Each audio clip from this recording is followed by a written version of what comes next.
in what little time is left after that comedy of errors trying to actually wire myself up, I'm going to do a couple of things. Just give you a very, very brief overview of what we're doing and then show you what we're doing, which is, after all, the whole point of being here, since this is a product demo, not a product or company pitch.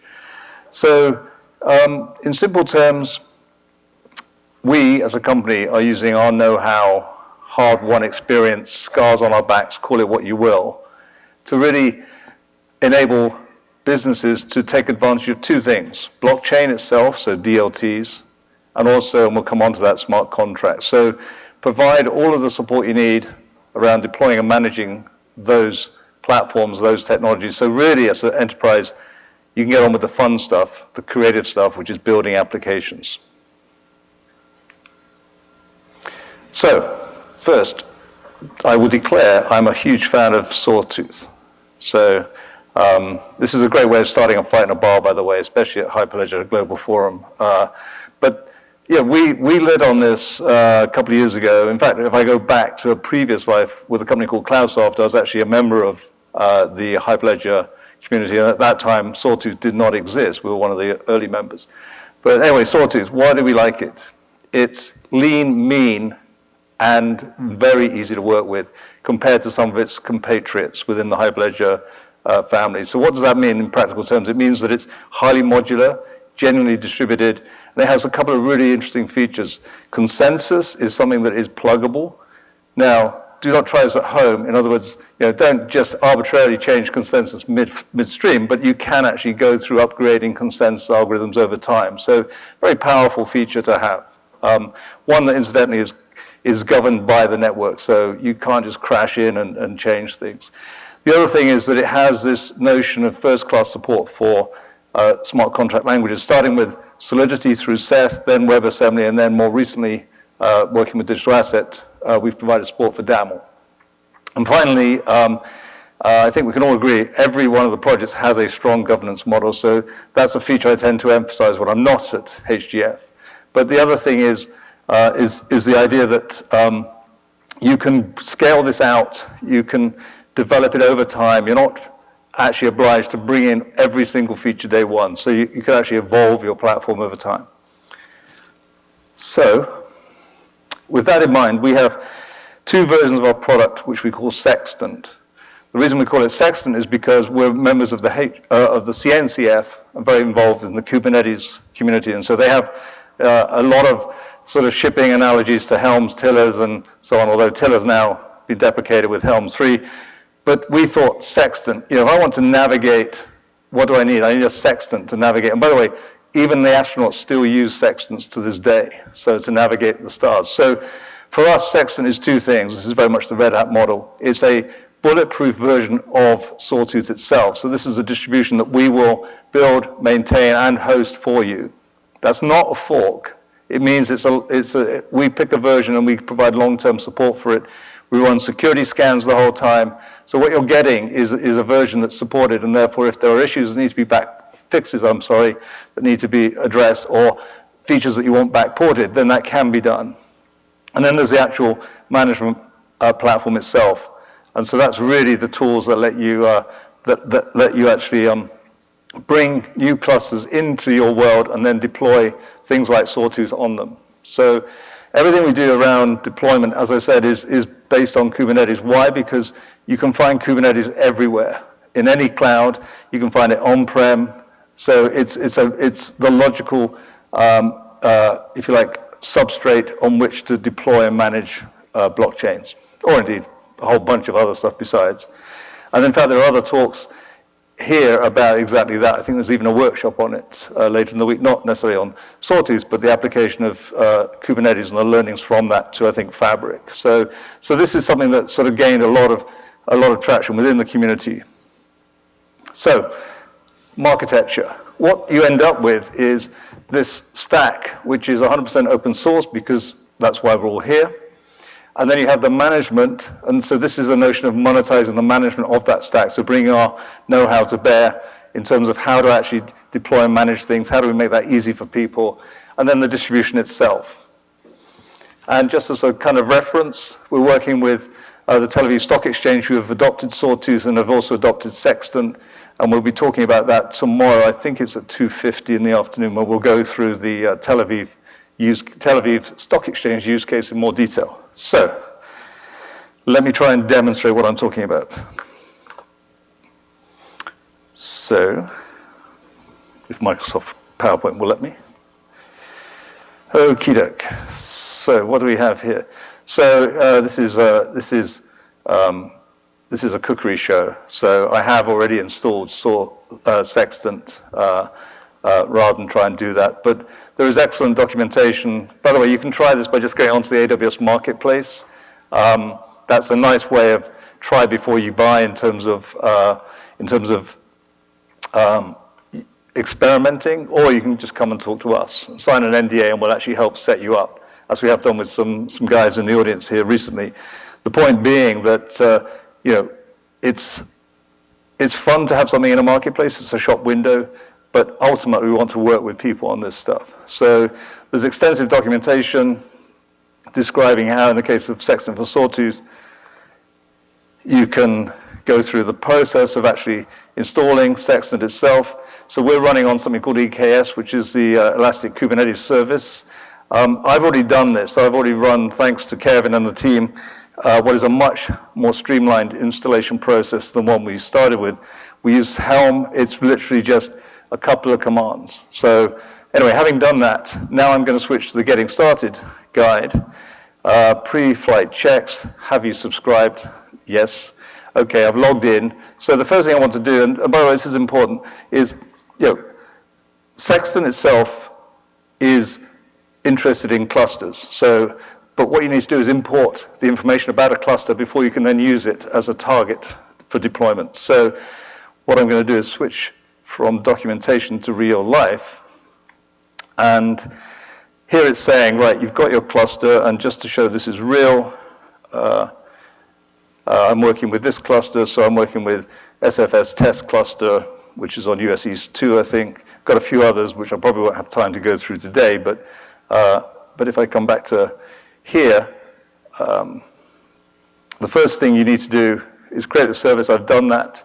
The next thing you need to do is get the values. So why am I doing this, and what's this got to do with blockchain? Nothing.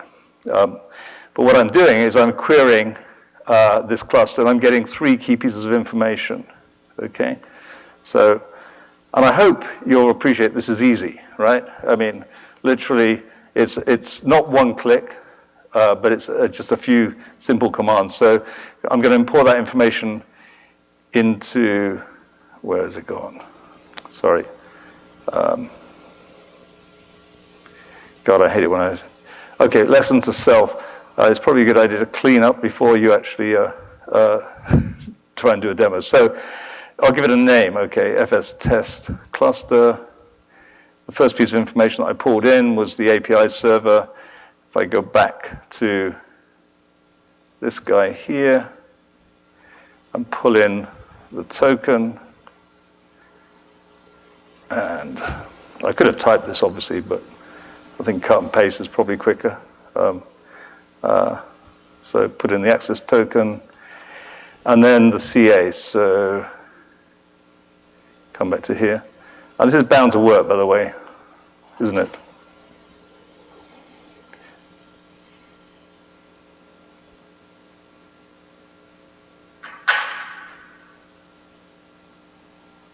So fantastic. Okay, so what have I done? I haven't split the atom. What I've done is I've introduced a Kubernetes cluster into the Sextant environment. Why is that important? Because once you have a cluster, you can do some interesting things. So, for example, you can look at the deployments. There are no deployments, okay? You can add a deployment. And this is where I think it is kind of cool. I want to add, if anybody's actually tried installing Sawtooth, I mean, it's a great learning experience, but it's also quite hard. So we'll give this Sawtooth network a unimaginative name like test network. And what am I doing here? Well, what I'm actually doing is I'm providing as little information as possible, because I, in this case, the I, is not somebody that knows the ins and outs of either Sawtooth or Kubernetes. But there are a few things I do need to provide information on which can't be determined in advance. One of those is whether the peering, and this is a technical Sawtooth term, is going to be dynamic or static. The next is whether we're going to start from scratch, i.e. enable a Genesis block in this instance. And are we going to be permissioned, or is the permissioning, going to be enabled or disabled, affinity enabled or disabled? And then were we to be adding or attaching to an existing network, this is where we'd actually put in the information about that network. So imagine using this tool in a consortium where you've actually got decentralized operations. So everyone has a copy of Sextant, and they're each able to sort of spin up their own nodes. There needs to be some form of agreement as to how do you connect. So somebody has to see the network, and then everybody else can join that network. Okay, we're not going to do that. And then the other thing is you can add custom transaction processors. So at this point, we're not talking about DAML on Sawtooth, we're just talking about working with Sawtooth. And so the notion of a custom transaction processor would be something like a transaction processor that's been written by Quantum Materials Corporation to implement one of their business processes. So this is over and above what comes out of the box with Sawtooth as a distribution. Excuse me. Again, I'm going to skip that. But I'm going to look, where's it gone? I'm going to look for a nod from Kevin, my co-founder and CTO, and say, can I just accept those defaults? No. You see, I thought not. So what should I be saying here? Static? I am going to go with PBFT, though. Yep. Don't mind that. Do I mind that?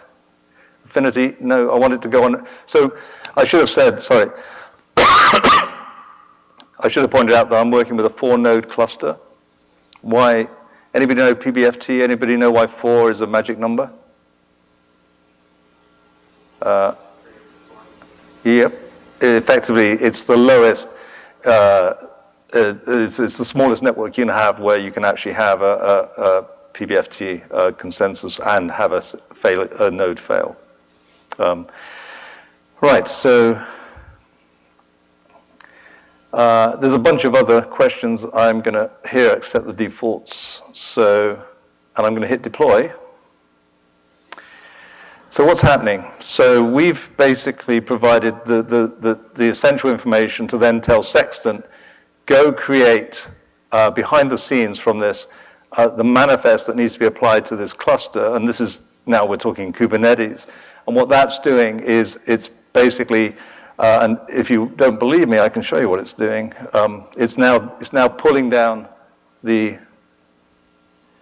I can have a little look. Something went wrong. Okay. I love it when a plan comes together. Does refresh work? Yes. See? I knew that was fine. So what you can see here is it's happening quite quickly, in fact it's happened, is we've pulled down from our own Docker Hub hosted repo the latest stable version of BTP Sawtooth, which is a build of Sawtooth, and now we've deployed that on a 4-node cluster. And I didn't even have time to jump back to my terminal window to show you the sort of classic Kubernetes view of the world. So what's the takeaway from this? We've done this here with a very simple 4-node network, but the whole idea is to build on this. And so within a consortium, back to that, the magic number, so to speak, it's 4, 7, 10, 13 if you're implementing the algorithm correctly. So have somebody see the network with 4 nodes, have everyone else contribute 3 nodes. You pretty quickly get to the point where you're at 10, so you've got 3 participants, where you can lose a participant and still have a network that's functioning, that has quorum. That's really important when it comes to a network being safe. The good thing about Sawtooth, along with many of the other DLTs, is it will halt if it can't proceed, and then when you do recover, it will continue. But the idea here is to sort of build out a network of a sensible size where you can afford to lose a participant and still have the service, or you can lose a single server in a 3-node cluster that somebody is contributing, and all 3 of the participants can lose a node. That's where this sort of the logic of building out a network of a sensible size comes in. It gives you that sort of resilience both locally, if you're a participant, and also globally across the network as a whole. So I'm pretty sure I'm pretty much out of time, if not over time. But just as a quick advert, if you will, we can do the same thing with something called Sextant for DAML, where, again, same process of importing the details for 1 or more clusters, but from there you have the choice of DAML on Sawtooth, DAML on Besu, which we announced earlier today, as well as DAML onto non-DLT solutions, Amazon's QLDB, centralized ledger, and even Amazon Aurora, which is a Postgres relational database service. So the point here, moving beyond just focusing on DLT, is with something like DAML, you can actually design the underlying ledger based on the requirements of the use case. So I'll stop there. It's not coronavirus, by the way. Or is it? I don't know, but let's find out. We're all friends here. Sorry, I shouldn't make jokes like that, especially not on TV. So, hey Donald, how's it going?